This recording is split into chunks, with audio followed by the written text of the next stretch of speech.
So I know many of you are here today because of your attendance yesterday at the orientation for candidates in the multiple subject credential. And so yesterday I mentioned the teacher residency program as part of that. And so currently, this is something that we have in the multiple subject credential program.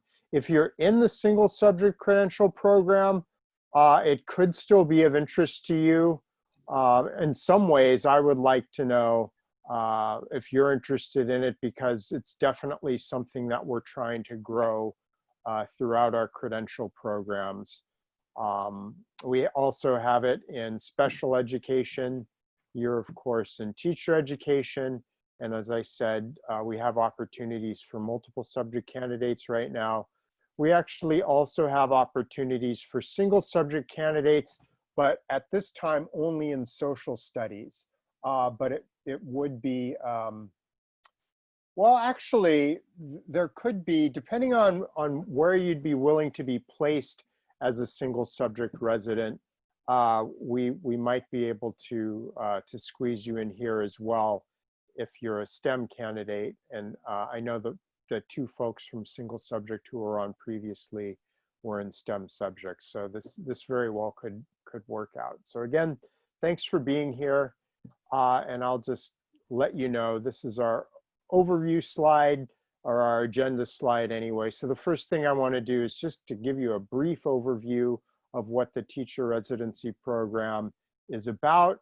I want to show you how the residency program fits within the general roadmap of the multiple subject credential, and even for the single subject credential folks, that will be somewhat parallel to your program. Excuse me for a sec.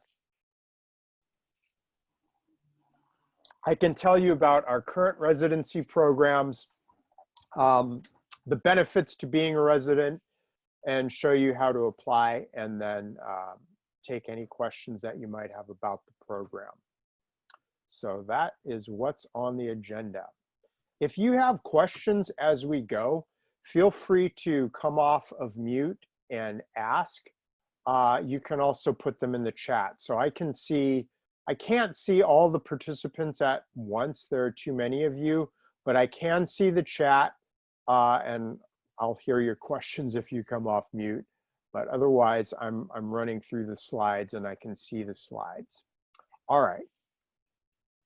So first of all, the overview, and if you were at yesterday's meeting and this sounds familiar, it's because I talked about some, if not all of this yesterday. So one of the benefits of being a teacher resident, there are financial benefits. Depending upon which district you're placed in, you could receive a stipend, and you could also have opportunities for scholarships that aren't available to other students.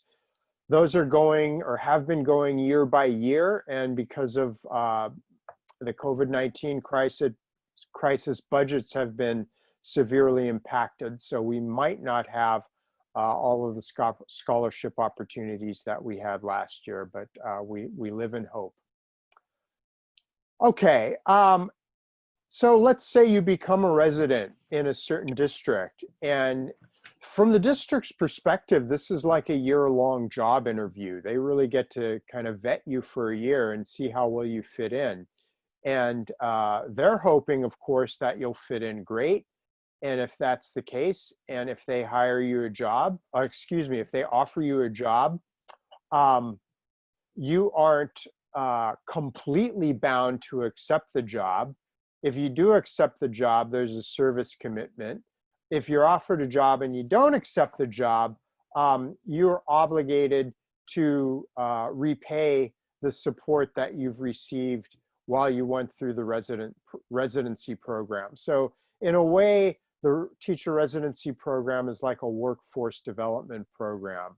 And so you get benefits as you go through, but they aren't benefits that come without any strings attached, so to speak. So when we get to the point where we're looking at which districts are in our current residency program, really think about that. If you don't see yourself teaching in those districts, maybe the residency program isn't for you, and we can certainly talk more about that if you want. So that's what the commitment's about. The residency program definitely aligns with the Teacher Education Department mission and vision and the Lurie College of Education strategic plan. Both really have a lot to do with pursuing social justice. We engaged with districts that are more under-resourced districts, under-resourced communities, I should say. And so we're really trying to create the strongest teaching force we can in those districts. Question coming in from the chat: if you aren't offered a job after a year, are you still financially obligated to repay any stipends you receive through the program? Great question. If you aren't offered a job in the particular district, you are actually still obligated to teach in what's known as a high need district or at a high need school. And high need is basically defined as Title I. And if you're not familiar with the term Title I, it's a federal program that provides resources to schools that have significant percentages of students who receive free or reduced priced meals.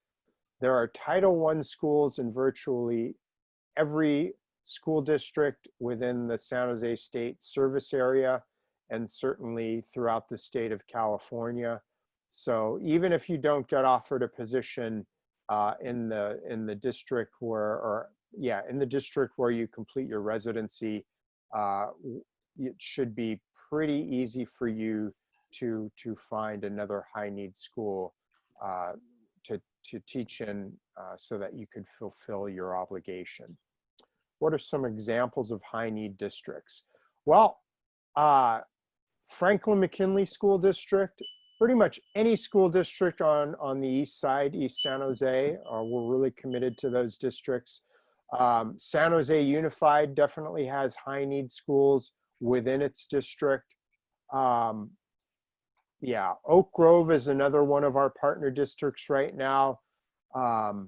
Milpitas would have high need school. Fremont Unified would have high need schools.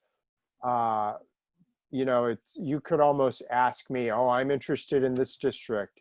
I could actually show you folks how to determine whether or not a district has high need schools in it. That's something we can do on a website later on. So there are many in our service area. I'm hearing beeping. I just want to make sure that nobody else is trying to get in. Doesn't look like it. Okay. Yeah, so anyway, the program really fits well within our vision and mission. And long term, what we're trying to do is to create partnerships in high need districts that will allow the students in those districts to really get the best education possible in those districts, bolstering bilingual education opportunities, bolstering STEM opportunities, improving opportunities for students with disabilities and students who are designated as English learners or multilingual students, if you will, and give them a vision of what it can be like to work with a really engaged teacher and a really engaged teacher candidate in their classrooms while they're students, perhaps to plant a seed in their own mind that, hey, I could go to San Jose State and study whatever I wanted and maybe come back and teach, you know, at the school that I'm in right now, and really give them a pathway through which they could pursue that vision on their own, such that ultimately districts could be growing their own teachers, so to speak. So that's what we're going for. And this link is how can I move this so that I can access my, there we go. That link will take you not there, but rather here. And this is information about the teacher residency program. And down at the bottom of all this, or somewhere in here, there's information on how to apply. You'd think I'd know better because it's kind of my own website. Yeah, here we go. Applying to the credential program, and then the supplementary application for the residency program. And of course, you all don't need the apply to the credential program. You just need the supplementary application. Okay, so back to our main slides for today. So how does this interface with the roadmap? And let's see if I can easily find, is that this one? Yes, it is. Okay, so this is the multiple subject credential roadmap for the upcoming year, but it's very similar to the single subject roadmap. So during summer, you all are in your foundations term. So 294 is taken by single subject and multiple subject credential candidates. 208, the sociology course, is taken by both, as is 224, as is 262. So those 1, 2, 3, 4 foundations courses are taken by candidates in both programs. The curriculum mathematics course pertains to multiple subject credential candidates. And all of these courses are part of the residency program. A couple things to highlight. If you're a bilingual candidate, you want to be in a bilingual section of sociology of education. And the same thing applies to EDTE 262, which is a course that I happen to teach. There's also a bilingual section related to that.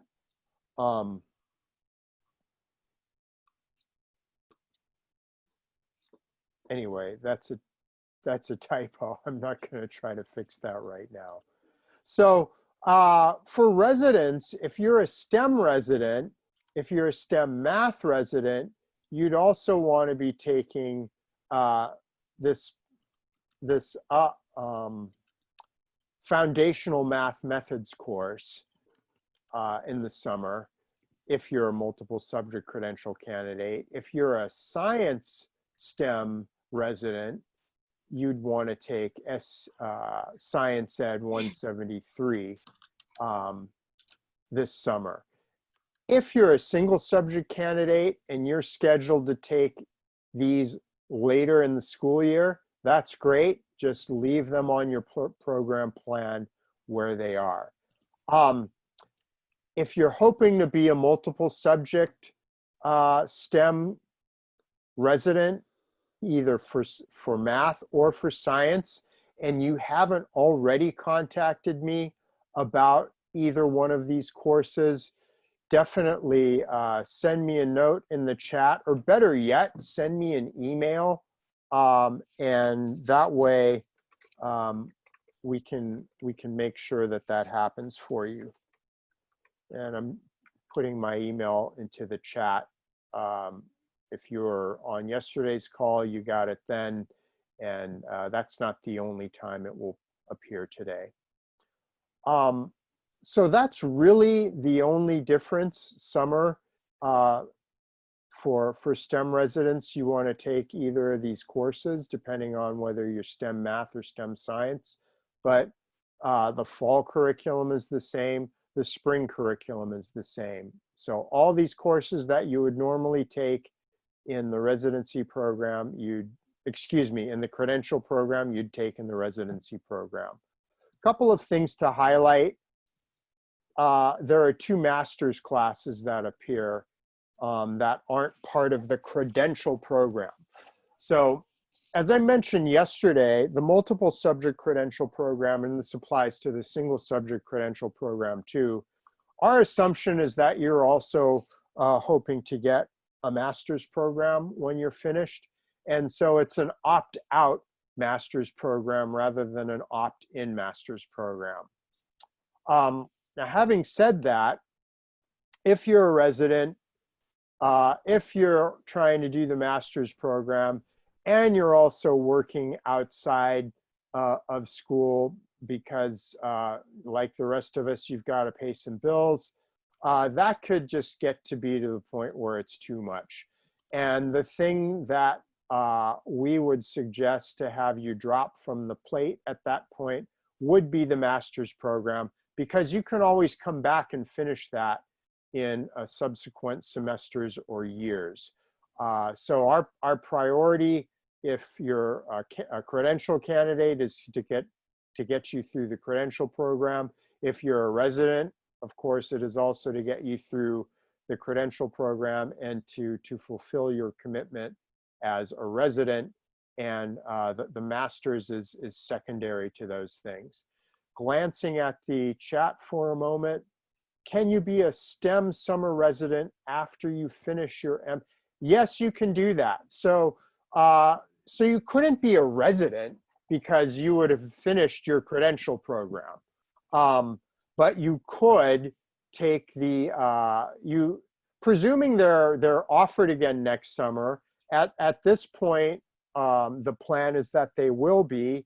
You know, unfortunately with the pandemic, nothing is certain. I mean, it's not as though anything before the pandemic was certain either.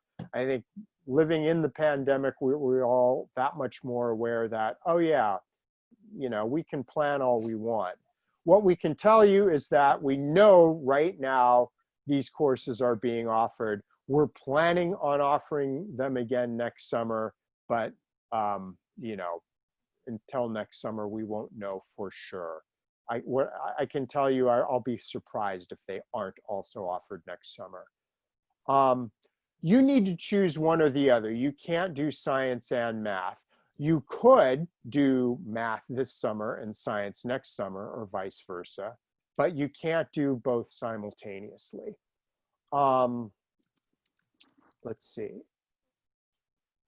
What if there are no job? Okay, let me come back to that. If you're a multiple subject credential candidate, can you also be a STEM, math, or science? Yes. So so all STEM math and STEM science residents are also multiple subject credential candidates. The exception would be a single subject math or science candidate who wanted to do a year-long residency placement in a K-8 school district, specifically the Franklin McKinley School District. Yeah, so what we would do if you were a single subject is we would try to find you a placement in a middle school, like a 6-8 or a K-8 school, and place you in one of the secondary grades and have that be your placement. Would being a resident, so yes, it would. That's an important question. So as an intern, you are the teacher of record. And frankly, the residency model is to try to make it so that districts don't have to depend on interns. Being an intern, frankly, is awful. It's really not a good way to become a teacher, because you're thrown into the fire. You don't have the training you need. You get thrown into a full-time position. You don't have the support you need. You aren't able to focus on your credential coursework in a way that is going to allow you to really get the benefit of it that you and your students deserve. What it does is it allows the district to basically get a teacher in front of a group of students for a position that they haven't otherwise been able to fill. And it allows you, as someone who needs to pay bills, really to make the most money in the short run as possible as an intern, because you are the teacher of record. But what we know from research that's been done on teachers is that the burnout rate for interns is much higher than it is for any other subgroup of teachers. So it's appealing in the short run, but if you can avoid being an intern, we would certainly encourage you to not become an intern. All right. Is the residency pathway different from the year-long placement pathway? So the year-long placement is done through the single subject credential program. And generally, if not always, you'll be placed out of high school for the year-long placement. And there aren't, as far as I know, there aren't stipends and scholarships and things affiliated with the year-long placement. But in some ways, what I would suggest you do is find out more about the residency pathway as this meeting proceeds, and then you can ask more about the year-long placement from the folks who run that, and that is not me. Okay, what if you are interested in the residency program but have to move or has some other circumstances where you can't fulfill all 3 years? Then you would just be financially obligated to pay back whatever portion that you hadn't fulfilled. So let's say you have a 3-year service obligation to Oak Grove, and you have to leave after the 2nd year. You'd be obligated to pay 1/3 of what you were paid initially. Would a residency have more chance of becoming a teacher than a credentialed student not in the residency program? Maybe, maybe not. I mean, it depends. Like I said, this is basically a year-long job interview. If the district decides that they're not interested in you after that year, then you'd be looking elsewhere. As somebody who had gone through a residency program, you would probably look stronger than teachers that hadn't gone through a residency program, because you'll have had a more intensive level of training.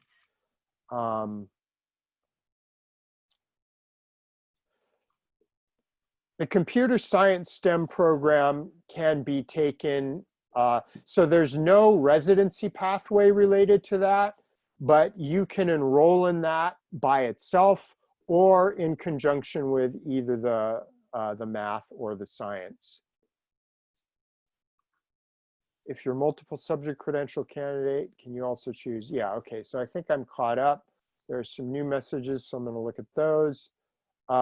Is there a deadline? We should decide when to be part of the residency program. Well, definitely as soon as possible. If you wanna be a STEM resident, you definitely need to decide before June 8th, and really I would say as soon as possible, because we've got to get the enrollment set in those courses. If you want to be not one of the STEM possibilities, we have some more flexibility, but still there again, the sooner the better. So point of contact for the year-long placement, I would say send email to Paula Oakes, who is the coordinator of the single subject credential program. The teacher residency program is always a 3-year commitment. For Franklin McKinley, it's a 4-year commitment. All right, so I'm caught up on the questions. Are there any other questions about the roadmap? The math program has Tuesday, Thursday, 3:30 to 5:30. So the math program has opened a 3rd section. It's going to be from 9 a.m. to 11 a.m. And that section was set up so that it wouldn't conflict with summer courses. So that's how that would work. All right.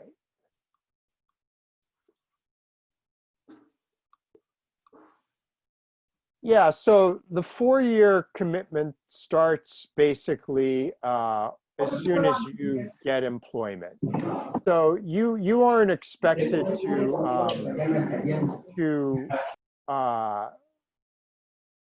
so as soon as you finish the credential program, you don't start serving your or fulfilling your service obligation until you're working as a teacher.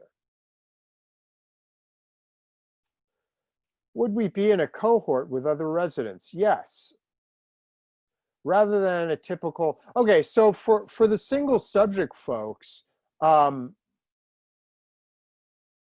yeah, so there's not really a residency cohort in the single subject program yet. So, and like I said initially, unless you're in that social studies group, so you would just be with all the other single subject credential program students, which is great. And then for multiple subject credential, I mean, there's a significant number of you, but we aren't at a point yet where we see. Ultimately, we might get to the point where there are enough people in the residency program that we can have cohort specific classes. We aren't there yet.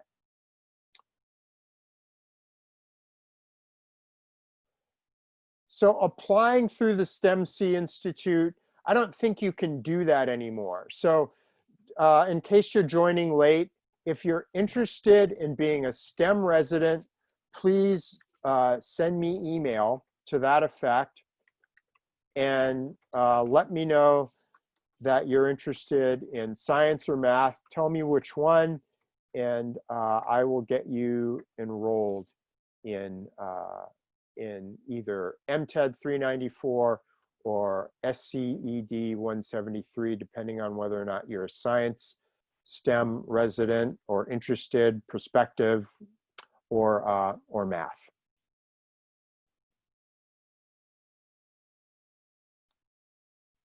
Okay, so let's look at the workload question there for a second.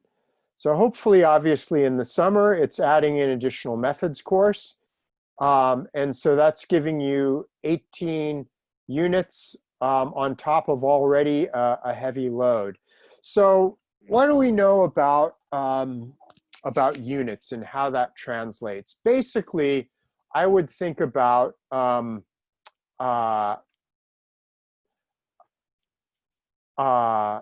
think of each of these units as basically in so these represent contact hours that you have in class per week, right? So you've got 18 contact hours per week. For each of those classroom contact hours, double it minimally for the amount of time that you're spending out of class. So 18 times 2 is 36, plus 18, or 18 times 3, if you will. What's that? 54 hours. So basically, you're working 54 hours a week on your program if you're a STEM science or a STEM math resident. You know, so that's basically a full-time job plus 14 hours a week on top of it. So that's basically your life. So that, you know, that's what the time commitment looks like. And then you can do the same math for these other semesters. A tangible difference in terms of the residency program versus the traditional credential program is that in the first semester of student teaching, you will attend 2 full days and 1 morning on consecutive days. So for example, you would be at your placement all day Monday, all day Tuesday, and then Wednesday morning. If you're a traditional candidate, it would look more like all day Monday and then Tuesday morning and Wednesday morning. So the difference there would be that if you're a resident, you're also there on Tuesday afternoon. As a traditional candidate, you wouldn't be there for that extra afternoon. But other than that, it's the same. All the other coursework is the same. And the second semester is also the same.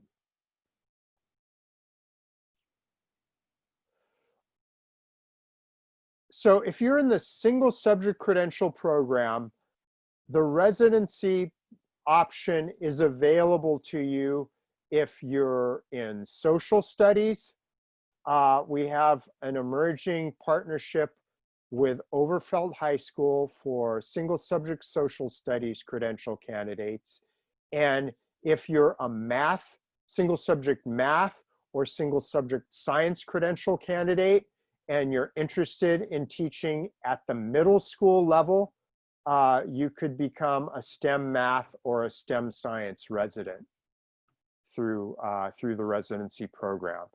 If you are a single subject English candidate, for example, we do not at this time have any residency options to you, or any other single subject credential candidate. Music, art, physical education, basically anything other than social studies or math or science, and those would have to be at the middle school level, so grade 6, 7, or 8.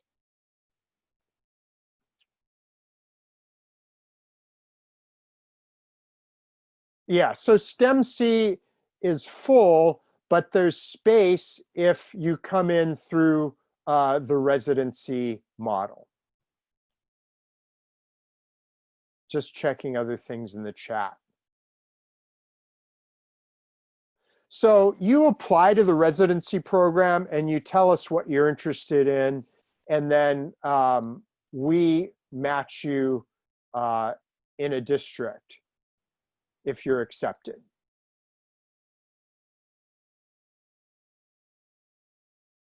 So if you've given me your name to enroll in 173 or MTED 394, I think you're pretty safe. I don't know when the when we're going to know for sure, but if the instructors have received your name from me, it should be pretty good. Okay, I think I'm caught up on the chat at this point. If there are any remaining questions about the roadmap, let me know.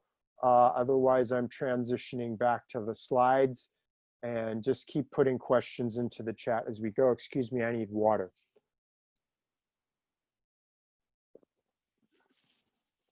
All right. So some of the benefits.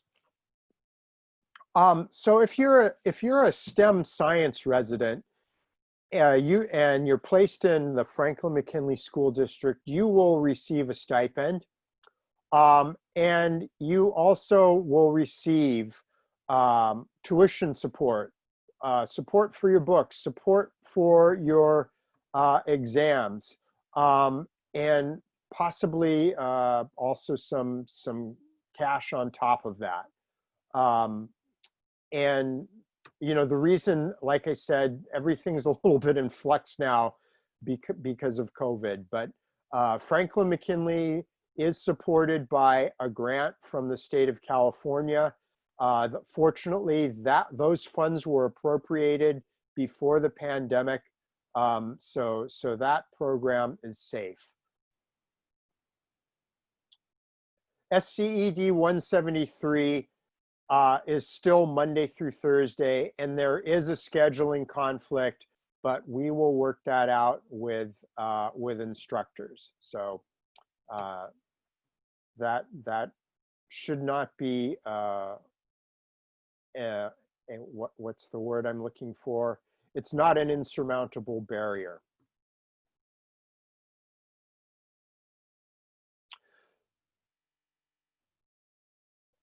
Okay, so questions about applying, I'm going to defer to later. But the short answer on that question, Diane, is no. You still will need to apply. Okay, so let's go back to benefits. So for this past year, the Chancellor's Office offered need-based scholarships.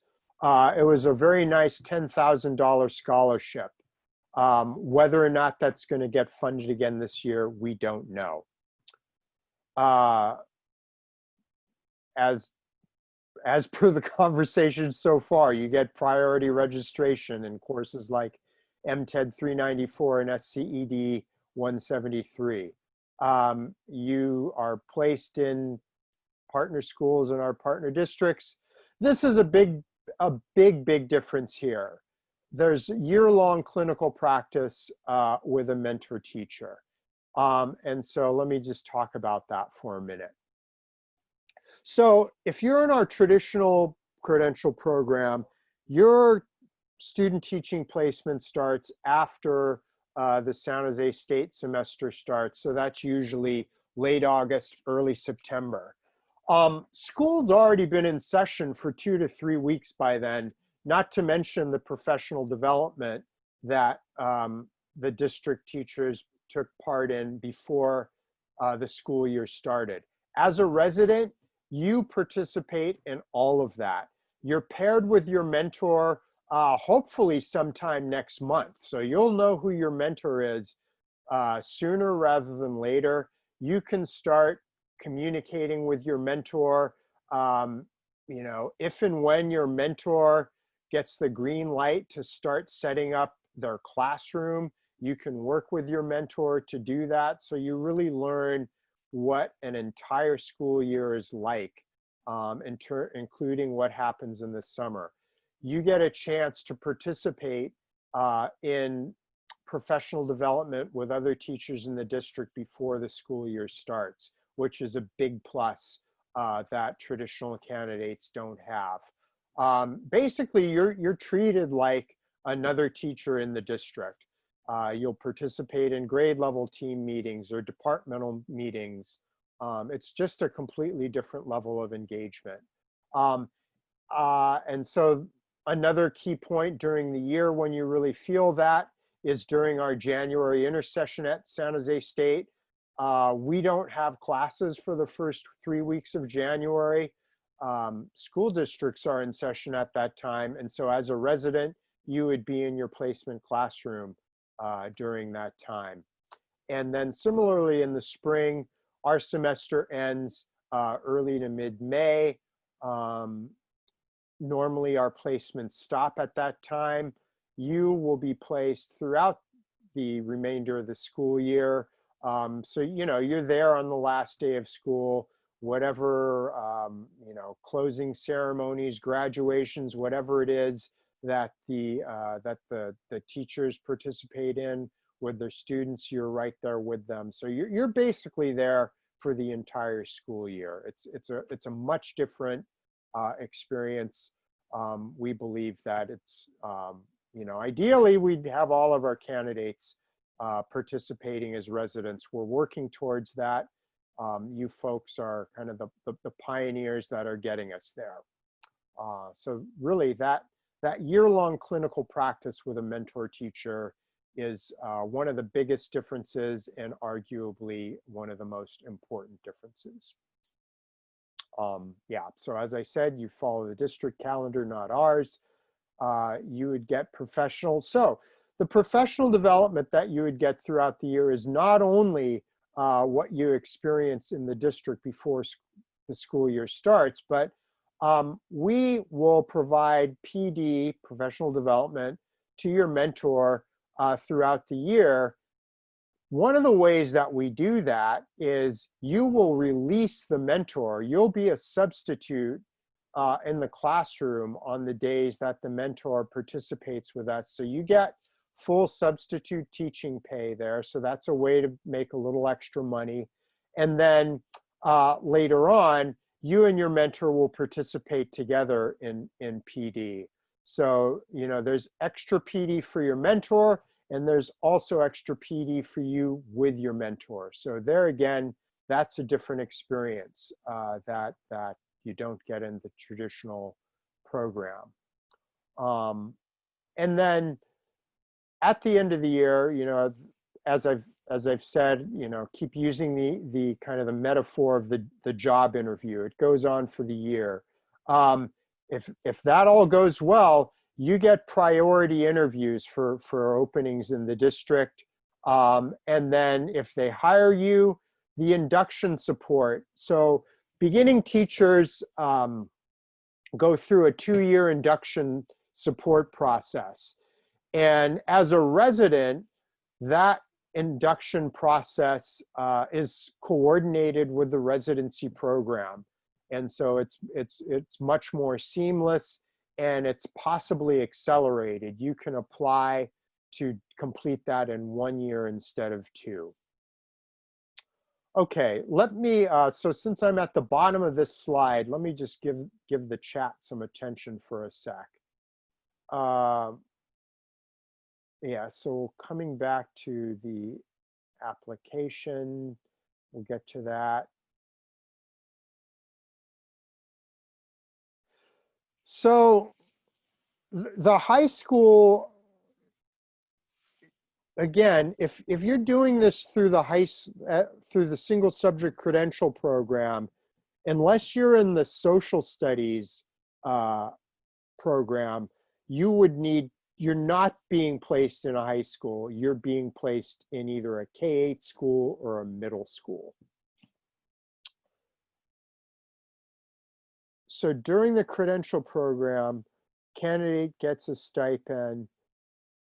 So the stipend only applies to STEM, math, or STEM science residents placed in the Franklin McKinley K-8 school district. Last year, there was a fall stipend payment and a spring stipend payment. You are not, no resident is ever the teacher of record. Okay. I'm going to move on to how to apply at this time. And so these various links are accessible here. So this is the residency program website. There's a podcast for more information if you want. That's also going to have information about special ed residencies. If by the way, like if you want to have a job in any circumstance, get a special ed credential. You will never want for employment. Okay, so applying the supplementary application is the one that you'd want to do for the residency program. That takes you here. You know, so just basic information, name, email address, we want your phone number. And then here you'd indicate all that apply. So if you're in the multiple subject credential program, I would suggest putting this for sure. If you're in the single subject program and your social studies, click this ethnic studies one here. Multiple subject or single subject, you could indicate math or science, and then you'd go to the next one. There are currently no residency opportunities in Santa Cruz County. We're working towards that. We're not there yet. So the induction support. So what you do in induction is you work with a mentor. And ideally what we want to do is set it up so that your the person who mentors you while you go through the residency program can also serve as your mentor during induction. That just really makes a lot of sense in terms of the relationship that you've already built with your mentor, what the mentor knows about you developmentally in terms of where you are. It just makes it that much more of a seamless process. So that's really what we're looking at for induction support. Now, if for some reason you had if you had a negative experience with your mentor, we would want to know about that sooner rather than later, and hopefully find you a different mentor during the school year. And we can definitely make that happen. Okay, so I'm going to go back to the slides and just see at this point if there are other questions that you might have. And let me see if I can get this to give me different views.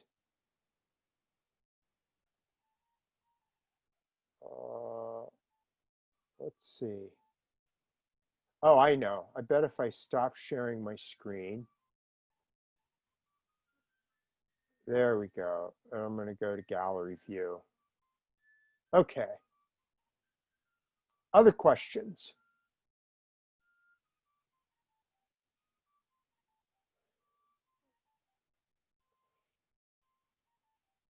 Yeah, so if you're interested in being a resident, you can, my understanding is that the math is full at this point. If you'd like to get into the math course, my suggestion would be to wait until next summer. Frankly, it is the summer session for the STEM science and STEM math residents is going to be probably the hardest academic term anyone has ever been through. It's going to be a lot of work, which is great. I mean, you know, you're cooped up at home anyway. So why not just study the whole time? But seriously, it's going to be super demanding. You're going to have to be really on top of everything. Plan out your whole summer, you know, now, basically. Literally have your daily schedule mapped out. If you have the opportunity to take that course next summer, when maybe that's the only course you're working on, you'll get so much more out of that foundational math course. So unless you're doing it to be a resident for this coming year, I would not recommend taking it on top of all the other coursework that you have. You're basically shortchanging yourself all the way around that way.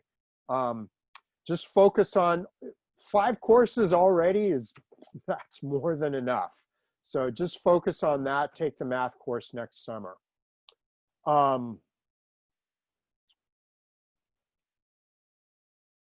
I don't know about so if you're interested in the computer science course, I can give them your name. My sense is that course isn't as demanding as the other two. So, you know, maybe that's, if you were going to take one of the 3 now and you're not being a resident, that would be the one to consider. So send me an email if you're interested in that, and I can forward your name. And whoops, I'm going to send that out to everyone again. There you go. Yeah, if you have questions to ask, definitely unmute. You don't have to feel like you can only put them in the chat.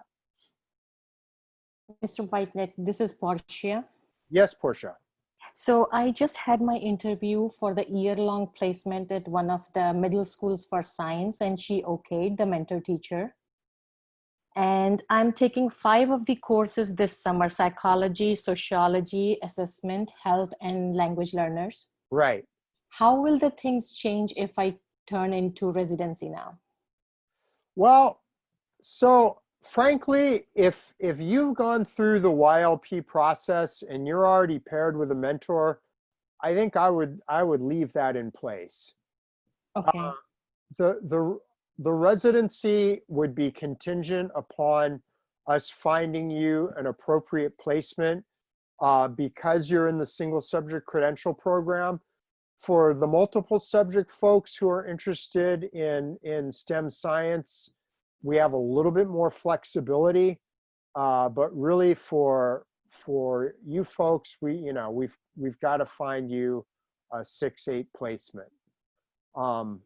So I would tend to say if you've already got your YLP placement set up, go ahead with it. Yeah. Okay. So is the residency then more towards pivoting multi-subject into STEM? It is. At this time, it is. Yeah. The exception to that is the social studies, ethnic studies residents who will be placed at Overfeld High School. Makes more sense. Thank you. Thank you, Portia. And good luck. Thank you. I have a couple questions regarding the math course this summer. Yes. So one question I have is if we don't take the math course this summer, could we still be placed in a middle school level math classroom this upcoming year for our student teaching? Um, Possibly. Is that what you requested? Um, I think that's what I said, yeah. Yeah. So if that's what you requested, that's what we're trying to find for you. Okay. Given that that's what you've requested. Uh-huh. Oh, I see. So you've requested that, but you're not able to do the STEM math residency because you need to be placed in Santa Cruz. You can't be placed at Franklin McKinley. Got it. You Exactly. know, in this case, it still sort of makes sense for you to take MTED 394 now, Okay, because the whole point is you learn things that you can apply right. your placement. Oh, So yeah, so I'm glad you asked, Kelly. So yeah, go ahead if you're willing to work the 54 plus hours a week. Yeah, yeah. okay. Send me the Yeah. email. Let me know that you want MTED 394, and I'll try to get you in.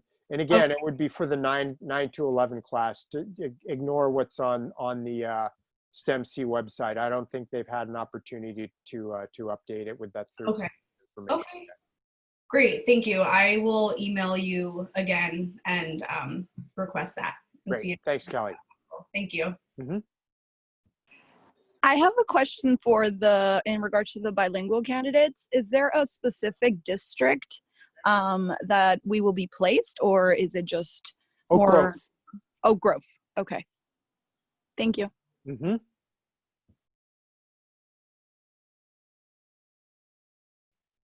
Is the supplementary application link, should we be using our personal or so you can list both.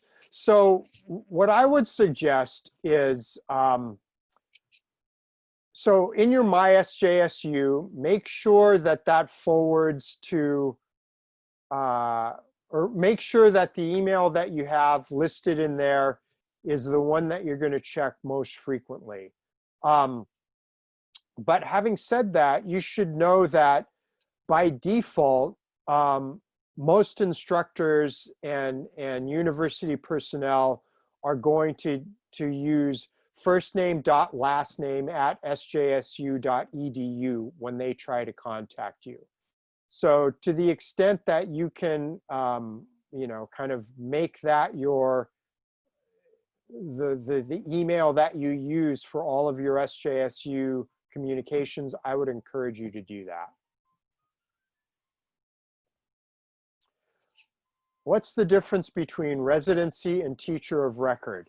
Okay, so teacher of record basically means that you're employed by the school district and you're responsible for that classroom. You're giving the students their grades. Basically, you're the teacher of those students. If you're an intern, you're the teacher of record. There's no other teacher in the classroom with you. That's your classroom. If you're a resident, you're co-teaching with a mentor teacher. The mentor is the teacher of record. You are in the classroom with the mentor co-teaching. The only time you're not co-teaching is during the 2 solo weeks that you do in each of the semesters. So you do 2 solo weeks in the fall, 2 solo weeks in the spring.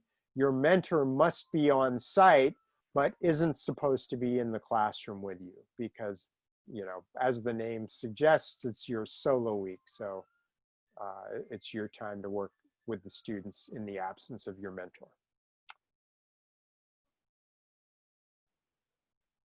So if you're in the Spanish single subject credential program, unfortunately, we don't have residency options for you at this time. Hopefully, those who follow you as single subject Spanish candidates will have residency options. Unfortunately, I can't help you this year.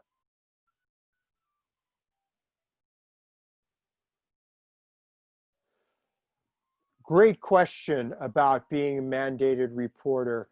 And questions like that will be addressed in your courses when you go into your placement.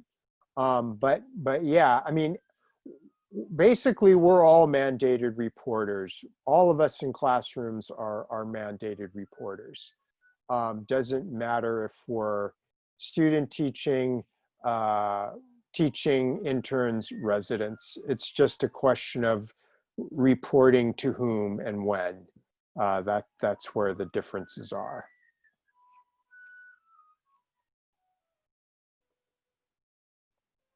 Let's see, I'm not sure if, at this point, if I've missed any of the questions in the chat, please put them in the chat again, or feel free to come off of mute and ask them.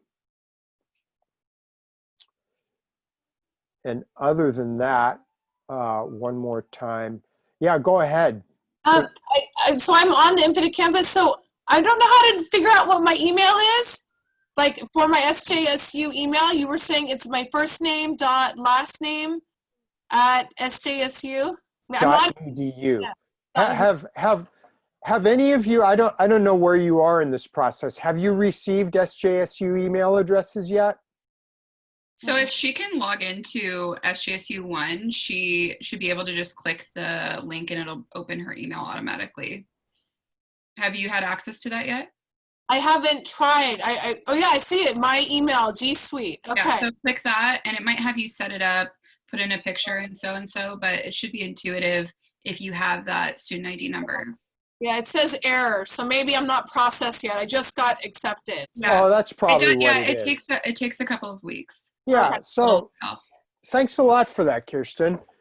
So meanwhile, just fill out the supplementary application, you know, using whatever email you're going to read on a daily, if not moment by moment basis, depending on how you roll. I had a question, but it might be better just an email. I was just curious if you could ramble off some of the districts that are participating in this, just because I live a little bit far from. I'm sorry. I must have skipped over a slide. Yeah. Well, I also was 20 minutes late. So if No, not you. I skipped over a slide. Let me just go back to share my screen here. Do you see the teacher residency program current residencies? Uh-oh. Yes, I do. Okay, great. I'll screenshot that. Thank you. Yeah, so we're placing STEM residents in Franklin McKinley, so that's STEM math or STEM science, and basically we're placing everything else in Oak Grove. So, you know, if you're a straight up multiple subject credential candidate or a multiple subject with the bilingual authorization in Spanish, we're placing you in Oak Grove. And if you have questions about those districts, let me know. But the reason that we're engaged with them is, you know, a big part of our work at San Jose State is pursuing equity and social justice. And, you know, traditionally, well, I can tell you that there's a neighborhood in East San Jose, and it's called Sal Si Puedes, which translates to get out if you can. You know, traditionally it's been a community that's had a lot of socioeconomic challenges. It's often been the community where new immigrants would go first. As the years have gone by, Vietnamese refugees also settled there. There are now second generation Vietnamese communities there. You know, multi-generational Latinx communities there. But the socioeconomic challenges still remain on the East Side. So we're really committed to partnering with East Side districts and really, doing all that we can to bolster their teaching force. And the residency partnerships are a big part of that. And so that's why we've started with Franklin McKinley and Oak Grove, and then specifically Overfeld High School, which is part of the East Side Union High School District. So that's what that's all about. During our orientation, when we were in breakout groups, I spoke with a couple of people in the residency, and they said that there were a lot of scholarship offers outside of the stipends you discussed earlier. Do you know where we would find those resources if we're admitted? Yeah, so the Lurie College of Education website, I'm pretty sure there's an entire scholarship section. Let's test that theory. So Lurie College of Education scholarships. You can probably get to it faster than I can. Whoops.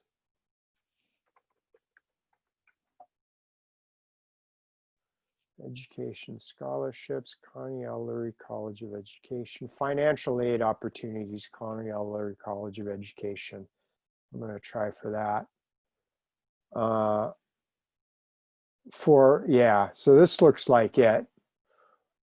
I'll see if I can put this into the chat. I got to get back to the chat. I'm going to stop screen sharing. Before I do, anything else that anybody wants from the slides or anything else? Okay. Hearing no response, I'm going back here. I'm going to send this to everybody. And scholarships. That'd be a great place to check.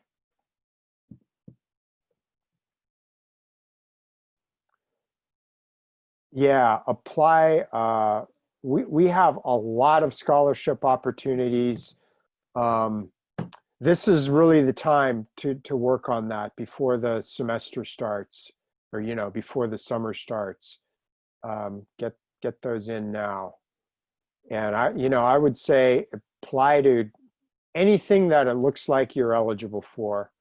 Apply to it.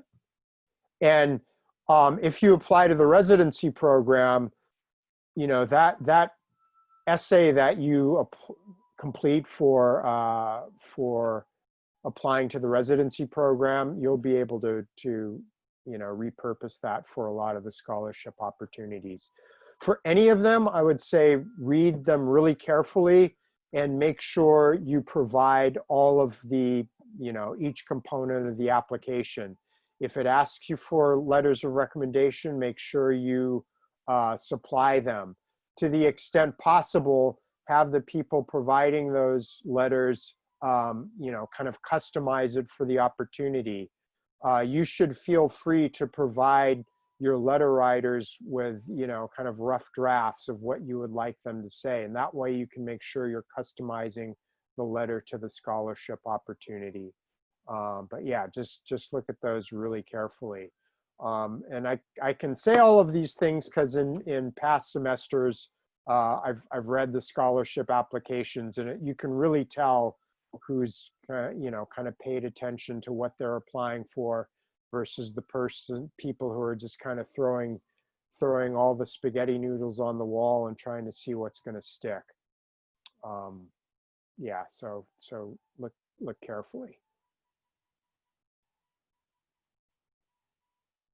Any other questions?